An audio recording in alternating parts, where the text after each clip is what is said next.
Welcome back to AFTV, everyone. Another in focus. This time we're looking at Eberechi Eze, who's been strongly linked. In case you've missed it, came out from Ben Jacobs and Alex Crook that Arsenal had him on the list. So we thought, well, that's encouraging. That's some credible journalists telling us that we are looking at a player of that quality. Only for more to come out from Fabrizio Romano. And then David Ornstein not only came in and said that, yep, he is of interest, yet there is a genuine candidate there for Arsenal to go pick up, but he's also separate from the winger and the striker, which has given us a lot of food for thought in terms of how he could be used in this team. We want to discuss it all. I'm here with Graham. Graham, first and foremost, good to see you. And this is a very, very good football we've been linked to. It's probably the most excited I've been about any target so far this window. Legitimate target. Yeah, he's a top player, James. And of all the players we've been linked to over the last couple of weeks, he's the one that stood off the page for me. We've been linked to a number of attacking players like Rodgers, Madueke, Eze. Eze is a top quality player, and I think one of the reasons why Arsenal are looking at him is because of that right side, the left-sided problem we got in the team, a right-sided bias. 45% of our attacks come down the right-hand side. The fall off from Gabriel Martinelli over the last 2 years, where he went from 15 goals in the season 3 years ago down to 14 over the last 2 seasons. But there's been a lot of speculation in what way Eze will come into the team. Would he play as a left winger? Would he play as an attacking midfielder who plays in the left half space? But make no mistake, wherever we play him, if we were to get him, he's a top talent. Totally agree. Let's tell you a little bit about him. Not that you need us to tell you, but he obviously plays for Palace. He's 27 years old. He's 5'10". He's an attacking midfielder / left winger. Crucially though, he has a £67 million release clause, which can be paid supposedly in instalments if all reports are to be believed. And I think that's what makes him, along with everything else, his quality that we're going to discuss, there's actually a very doable deal there. Though, according to David Ornstein, Arsenal are looking to do something below his release clause. I'm not quite sure how that's going to work, but let's see. Now, some of his strengths that you've highlighted are his dribbling. Totally agree with that. Chance creation. You wrote down shot separation. What do you mean by that? I think the ability to actually drift inside and get a shot away. He's got this ability to, when he plays in that sort of left half space, if you look at the way Crystal Palace are set up, you've got like a lamppost of a centre forward, you've got an overlapping fullback, you've got a left centre mid around him. So the ability to sort of like, for the team to play around him, to get shot separation is able to sort of like get inside and get a shot away. From the action, shot creating action, separation. So he's got that ability to drift inside and get shots away on his right foot. He could work magic. We saw it plenty of times actually for Palace last season. One goal he got in the FA Cup, which against Fulham, was that one? Yeah, where he drifted on the right hand side and got a shot away. A brilliant goal. So yeah, really good goal. Set pieces, and we can talk about a goal there when he scored. We actually scored from a set piece against Arsenal when it was clipped to him at the back post, but he scored a direct free kick against Tottenham as well. So this is someone who does make things of set pieces. There will always be that link when you're talking about a player Arsenal looking to sign, because Nicolas Jova, I'm sure, has been involved in some way, shape or form. And then you've got the work rate as well. And you've got to have that work rate because Palace play with a 3-4-3. And when you're playing in that front three, which means you're a left wing hybrid off the ball / a 10 on the ball, you've got to work really hard to go on the inside to get in the pockets and out on the left to get back to sort of protect your fullback in Mitchell as well. Because you're outnumbered in midfield, you can easily get overrun. So work rate is really, really important. We're going to go into that in a little bit more detail to understand quite the positions he picks up. But this was really interesting. I didn't realise his numbers were quite this good until he sent them through. Last season, 14 goals and 12 assists. That's 26 goals and assists in 43 games in all competitions for Palace. The year before, still got 17, still got 14, 2, and then 10 the year before that. These are really, really, really good numbers. Of course, 21-22 campaign, I believe he had a really serious injury, I think, which kept him out for most of the campaign. And that also shows you how well he's actually bounced back from that, which was really impressive. But those numbers are really good too, and this is someone you can rely on for output. Absolutely. I think Glasner, the Crystal Palace manager, changed the way he used him last year. Used him as like a pseudo left winger. Somebody who would sort of like play in that half space. He's somebody who can create for himself and for his team. And he's got this tremendous ability to get inside and get a shot away, and more often than not he gets it on target and he asks questions of the goalkeeper. So he's somebody who's very good in tight spaces, somebody who can run past people and get shots away. And I think those numbers reflect really just how good he was in attacking numbers last season. And then one other thing I want to say is that he's got that ability in take-ons. I think he was up there in the top 4 of attacking midfielders last year for a take-on. So tremendous attacking output and tremendous goal and assist numbers there. Yeah, totally agree. Now this comes from Canon Stats.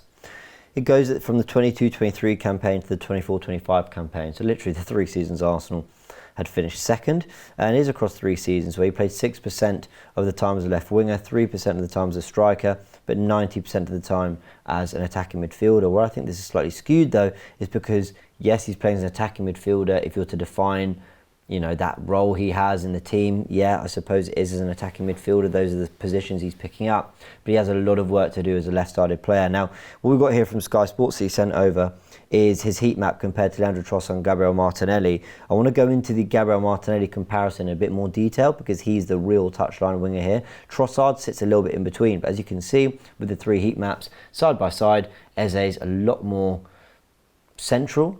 Trossard's more on the touchline, but at times picking up central spaces, and Martinelli covering all the way up to pretty much that corner flag. Now let's look at them side by side, looking at SofaScore. You get the heat map with Eze, and so many of them are in that cluster. Basically, if you look at the penalty area he's attacking, that right half of it, or the left half the way he's facing, he really picks up number 10 spaces. I mean, he's probably got a heat map more similar to like a Martin Odegaard. When you look at Martinelli's, you see how much of it he's spending right on the touchline and getting onto that inside space in the penalty area. That space, you know, almost as you're attacking from the wing and you're entering the penalty area, he gets into those areas a lot. So if Eze were to come in and play on the left wing, are we adapting to him, or is he adapting to what Arteta wants from his left winger? Because that's the interesting question. Yeah, it's a very interesting question, isn't it? I think that you can play him on the left wing, but I don't think, and I think what he's used to at Palace, he's used to, as I said earlier, he's used to that fullback bombing on the outside so he can come inside. He's probably not going to get that at Arsenal because Martinelli doesn't get that at Arsenal, does he? So I think we've discussed before, for Arteta it's all about team shape. I think he'll probably, he can play both roles, but I think he'll be probably asked to sit out wide, and that's not his strength, is it? So you wonder how this is going to work with Eze, because basically his strength is playing, as you've shown on those heat maps, slightly inside, and he's not someone who can go on the outside and get a crossing. So he's very good at dropping a shoulder and a feint and going past the player, but he's not someone with great speed to get on the outside. But he's not slow though. He's not slow, no. He's got a great engine as well. That's one thing I will say about him. But I think he'll be asked to play in Arteta's team shape, and I think he'll have to adapt to us. And whether that's the right thing to do is another question. But I think we've talked before about the way Arteta is in the way he wants his teams to play, and I don't think that's going to change. But I still think the one thing about Eze is he might be asked to play out wide, but there's tremendous fluidity around the Arsenal team, so I still think he's get those opportunities to come inside and work in that left half space. So let's look at the Arsenal 11 then. I've got Eze just waiting to be put into the 11, but this is what I imagine if Arsenal are kicking off a game tomorrow. I think this is what Mikel Arteta would go for. Now, the question is he playing in this role here as the left 8? Is he playing as a left winger? Immediately, if we had Eze and nothing else, which would be a disappointing window, though I love Eze, I immediately think, well, that's where his role is. You know, he's going to play as he immediately improves us there. He's an upgrade on the left wing for me. He'd be better than Martinelli in that role, though Martinelli's probably profile-wise close to what we want out there. And ultimately, he's not going to take Rice, Zubimendi or Odegaard's place, though he probably could at some point. But anyway, conversation for later. The question for me is, how do you get the best out of him in this role? Because I think we should leave Martinelli there for a sec. We've talked so many times about this shape. We know it's what Arsenal do. Great. And then Timber will help a little bit or whatever. But we know that Arsenal do a lot of this by inverting the fullback. I just wonder if there's a world in which Arsenal start to tweak the dynamics and go more to what they did when they had Smith Rowe starting games and get Rice closer to Zubimendi to control transitions and bring Eze on the inside with Lewis Skelly overlapping like he did for his first goal for England. Why could we not do that, Graham? Why could we not improve the left winger, it by getting at Eze, but asking him to do something a little bit different. Then you've got Eze and Ødegaard in the pockets with Lewis Skelly bombing on, and dare I say, I'm going to bring him forward as well, Calafiori, if I can find him. Here we go. I think this is something Calafiori did really well last season, was galloping up and down the pitch. Why is there a world in which we couldn't do that? Well, there isn't. That's the answer to your question, and I do think that is something that he could try.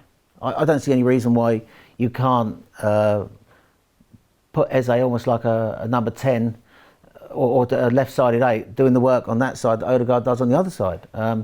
We've talked about on this show before about the need to improve the left-hand side. The numbers on the left-hand side are not as big as the numbers on the right-hand side. Yeah. And I think Martinelli's output in terms of goal contributions and assists has dropped over the last 2 years. He's still a good player, and I still think there's a role for him in the squad. So, but I think with Eze in this position, with a fullback bombing high on the outside, with working with a centre forward, if it's Sesko or Havertz, he's proved at Crystal Palace how effective he is playing in this position. So why can't he replicate that for Arsenal? And I do think there's no reason why we can't play it. Rice could drop back alongside Zubimendi. The only thing I would say is that we've talked a lot in the last couple of videos about Arsenal probably trying to move to more fast breaks, James, and keeping players up high. I think if you're going to drop Rice back, you still want your 5 attacking players up high. Yeah. So you're going to ask really your left-sided defender to stay high pretty much. Yeah, and it's a lot of work to cover. I mean, it takes longer for Lewis Skelly. And then Rice is going to have to come across and fill that defensive position with the fullback high. Well, part of the reason I think this shape is achieved by inverting the fullback is exactly what you just said there. You're asking a lot of work. So it's easier if we just move, right, let's just move everyone into the sort of the shape roughly. It is quicker for Eze to just step out a little bit, Rice to step forward, and Lewis Skelly to tuck in. It is quicker and easier to do that, and you regain your shape more easily than if you did this, which is get Eze in that pocket, Rice sits, be asking Lewis Skelly to do a lot of work, and then you're leaving Gabriel quite exposed, especially when Lewis Skelly is one of the best ground duelers.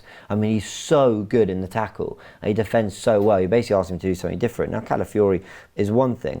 I just wonder whether this can give Arteta the kind of flexibility he wants with, you know, you could have games where Rice doesn't start, and the midfield, and the team looks something like this. Eze on the left, Zubimendi, Ødegaard. Let's just actually move them completely out. And Lewis Skelly is your left 8. Why not? He's played as the left 8 before. He's definitely played in central midfield before. And again, do you get Calafiori's galloping up and down runs? Do you get Lewis Skelly in build-up next to Zubimendi, who's brilliant? We know he's terrific on the ball. And then you've got Eze and Ødegaard, and Rice gets a rest. I mean, why not? We could do so many things. By just adding one player, I feel like it opens up so many ways in which Arsenal can play. Yeah, I think you'll get crucified in the comments for taking Rice out of the team. But for like 40, whoever's 14th at home, and we've got Real Madrid on the Tuesday night, I would, why can't Rice have a rest? Yeah, he could. I think if you look back to last season, and I discussed this with you overnight, I think Arsenal have been struggling with low blocks. Low blocks.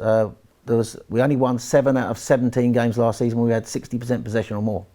So we're looking for a way to add something to the team that's going to make us more effective against low blocks in the Premier League, but especially. And that's what Eze does. He's an elite dribbler, ball carrier, the ability to run past players, tight control, and able to drop a shoulder, drift inside, and get a shot creating action away. So I see him as being, that's the reason why Arteta wants him in this team. Now you can talk about the way he's going to use him. I know it's a fascinating debate at the moment, how we're going to use him, get the best out of him. Are we going to use him out wide, where Martinelli plays? Is he going to be in like a left number 8?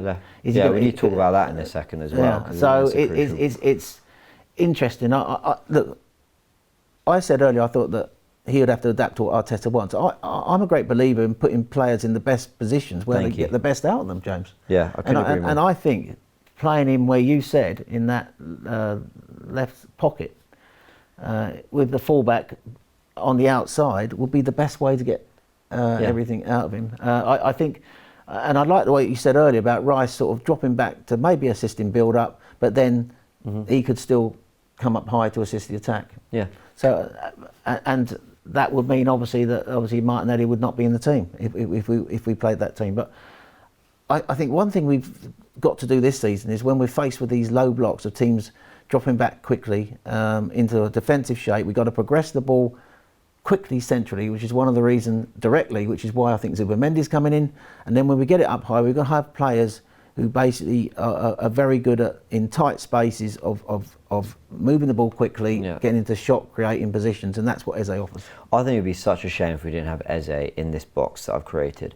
That whether he's doing it off the left, moving on to the inside, or whether he's starting central midfield, and we'll talk about that in a sec, because I know people are in the comments screaming, but what about as a left 8? What about as a starting? I hear all that. But ultimately, get him picking up the ball here, because this is where he does damage, finding the corners, getting shots at goal, and causing so many problems. I think, like I said, it's off the left, he's tucking in, and someone like Calafiore, Lewis Kelly's going beyond them, fine. The other thing you can do, though, let me shuffle this a little bit. Let's get Rice in the team. Where's Declan? There's Declan Rice. And let's take Zubimendi out, and let's get Martinelli in there. Who's to say your starting midfield 3 isn't these guys? Let's get rid of that. Eze, Rice, Ødegaard's your starting 3. Zubimendi gets a rest one day, but ultimately you're still getting Eze in that pocket, Ødegaard in that pocket, Lewis Kelly tucking in to help Rice alongside and build up. And then you've got Martinelli and Saka. And one of the theories I've got is that I actually think the reason we've added Norgard and Zubimendi, 2 players whose numbers are very impressive defensively, and now we're being linked to an Eze, and it's come out quite publicly from David Ornstein that he is not the winger or the striker signing, he's separate to all that. It makes me think that actually the reason we've gone for more steel in Norgard and Zubimendi, moving away from Partey and Jorginho, is that we can play more with 2-8 and Eze and Ødegaard. And actually as 6s, they complement Eze and Ødegaard really well, because if you need to take Rice out, you've got, in Norgard, where is he? Some Premier League experience and steel behind them. And I actually think that's really nicely balanced, Graham.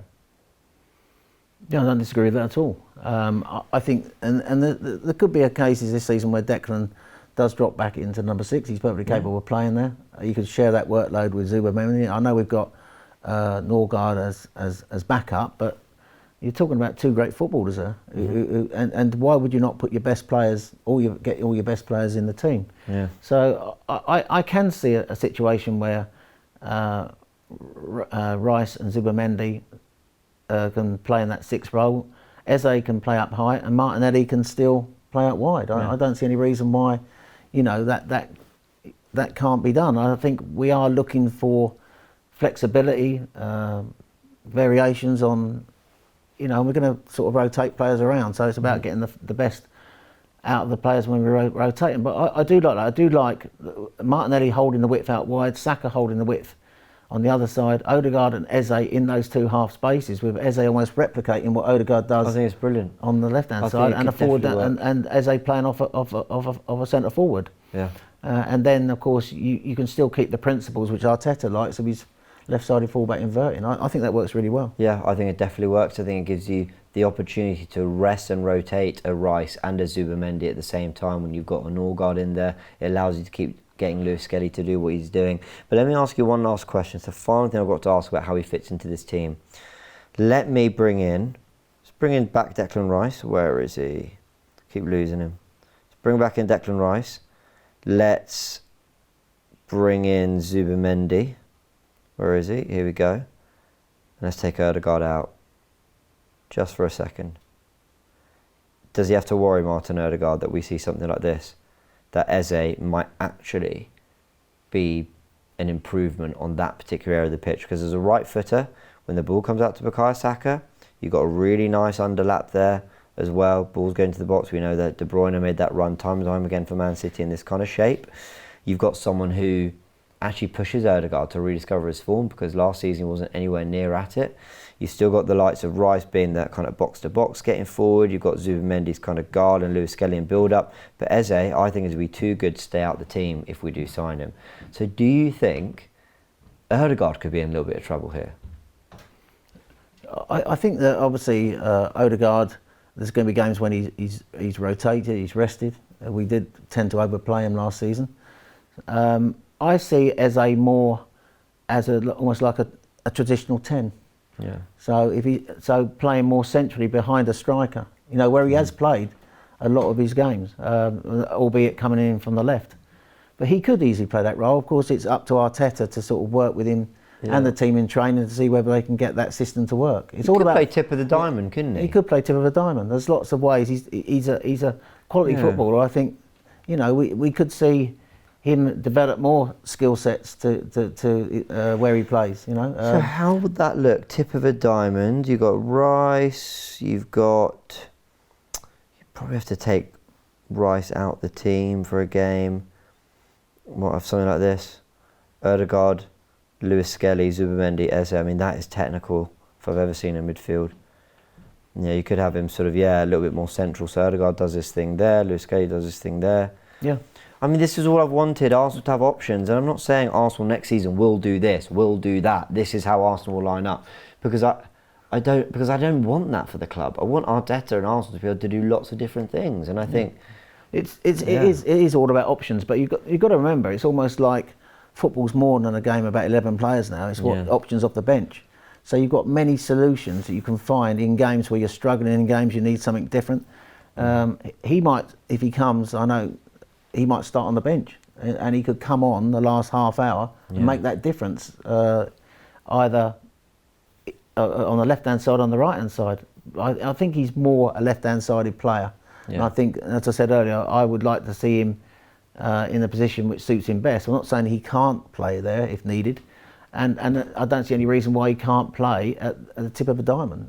So there's lots of solutions, and there's going to be lots of games where you want something different, where he could offer a solution in a tight game. So we're sort of like guessing here where he's going to fit in. Completely. But we're guessing because there's legitimately, I think we've suggested 5 options there. From tip of the diamond to replacing Odegaard to left 8 to touchline winger to actually a left winger that comes in on the inside. I mean, that's 5 different ways you can use Eze. And I think the reason Arsenal are really keen on this deal, and the reason I think Ornstein has said that it's separate from the winger and striker, is because I think the way the club look at it is, if we can't get our dream left winger, say that's Rodrigo, and all we've done is upgrade with Eze, I think they'll think, well, we've definitely upgraded, and we can use him in different ways because he can play in the 10. We've definitely upgraded and improved the squad by adding him. But if that Rodrigo option does become available, Eze is still going to have so much of a part to play in this squad in different ways. And I think this is all a part of how Arsenal look here, which is basically, he's completely and utterly worth the money, because he plays so many roles to such a high level. So it's just very good business. You're just adding a very good footballer who will find a way in this team. It's interesting they're talking about bringing in Eze, but also talking about a left winger. Yeah. So that to me suggests, although you talked about there, if they don't get a left winger, we're still bringing in someone creative. It's almost like they're planning for having a left winger and a left 8 as well. That's exactly what David Ornstein suggested. And I think if you remember at the back end of last season, Declan Rice was talking about we need more players coming in, to assist the players. And I think the more quality you bring in, the more options you've got. And he's a quality player. I mean, I think it does look like if we were to get a player of Eze's ability, we could use him in a number of different ways. Yeah. And not just in the area where he's best positioned. Yeah. He is a very good footballer, James. He is a very good footballer. And I think the numbers have been improving year by year. Yeah. And he's also good off the ball. Yeah. He works back incredibly hard, as does Gabriel Martinelli. But his recoveries in the defensive and middle third are up there with the best attacking players in the league. So but I think the ability he offers, and I just want to re-emphasise this, is I think he's very good in tight space. He's a ball carrier. We lack that from central midfield, a quality ball carrier who's good in tight spaces. and he's got that ability to get a shot away. And more often than not, he finds the corner. So his goal-scoring contributions over the last couple of years have been exceptional. He's got 14 goals, I think it was, we said, in the Premier League, in all competitions last year. This is a player who's now broken into the England team. This will be a, you know, and he was originally in the Arsenal academy. Yeah. We let him go, home. and he ended up sort of like going to Fulham and Reading before he ended up at QPR. I think he's been getting better year on year, and I think he's a top quality player.